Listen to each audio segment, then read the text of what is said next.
Hello guys, today I'm going to cook SUMAN Malagkit. We call in the Philippines is budbud.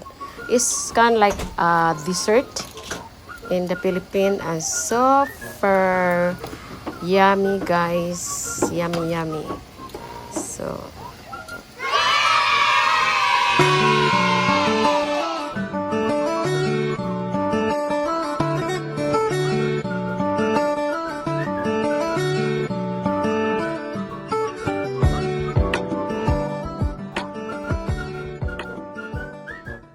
first thing, I need to soak the rice, sweet rice, whole night, the water, because the black rice is kind of like of hard, and then drain the water. And also, you have to add 4 cans of coconut milk.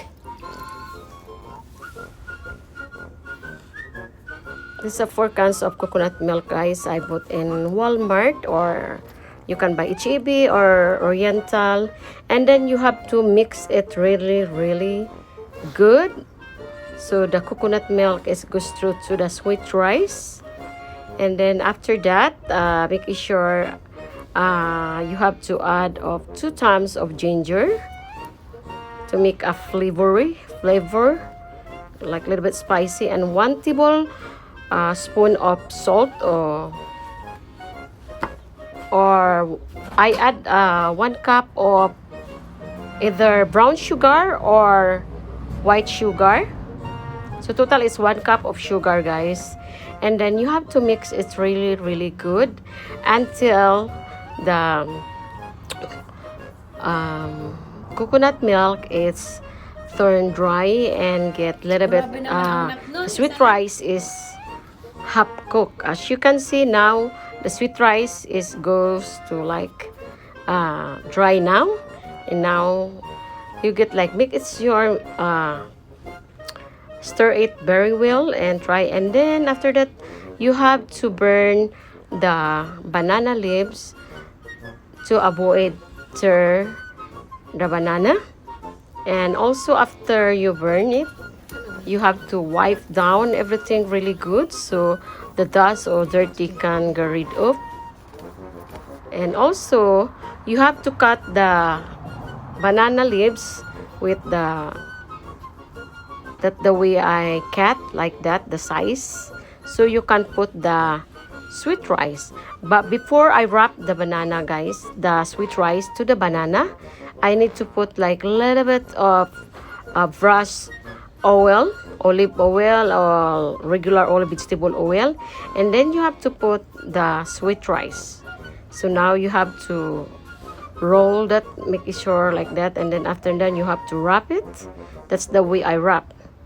So normally we use this in the Philippines like as a dessert. That is our sometimes tradition, especially like All Souls Day, like the Day of the Dead.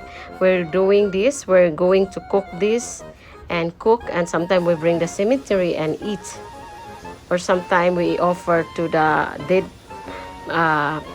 person or our family who died. So that's our tradition, guys. Normally especially in Christmas or New Year, we always cook for this sweet rice. That is like a dessert sweet rice with coconut milk and sugar with ginger, and I put that star anise also too. So you have to do the same process, guys, wrapper until finish. And after that, after you wrap, you have to boil the water inside the steamer. You have to put like a half the water because you don't want it get dry the steamer. And then you have to steam it like 1.5 hour or 2 hours. But I did steam this sweet rice with 2 hours. The reason why, because the black sweet rice, the rice black, is kind of like hard, and I soaked that overnight, but still. But after 2 hours, finally it gets soft. And then you have to put together the banana and the sweet rice, like, and then you have to tie it like the same way. So now you have to put that and boil 2 hours and 1 hour and a half. And then you have to try it, making sure the sweet rice inside the banana is cooked. And then, see, this really good, guy. It's good for it with the coffee or cocoa. They call chocolate cocoa or tablia. Yeah, now it's finished. After 2 hours, it's finished and it's done. The sweet rice. So you can put this inside a Ziploc, or you have to put the freezer. And then if you want to decide to eat, you have to put the microwave like 1 minute or 30 seconds. It's really good. Look at this. It's really good, guys. It's good for coffee or milk tea. If you like my video, subscribe, like, share, and leave comment. Thank you so much for watching, and shout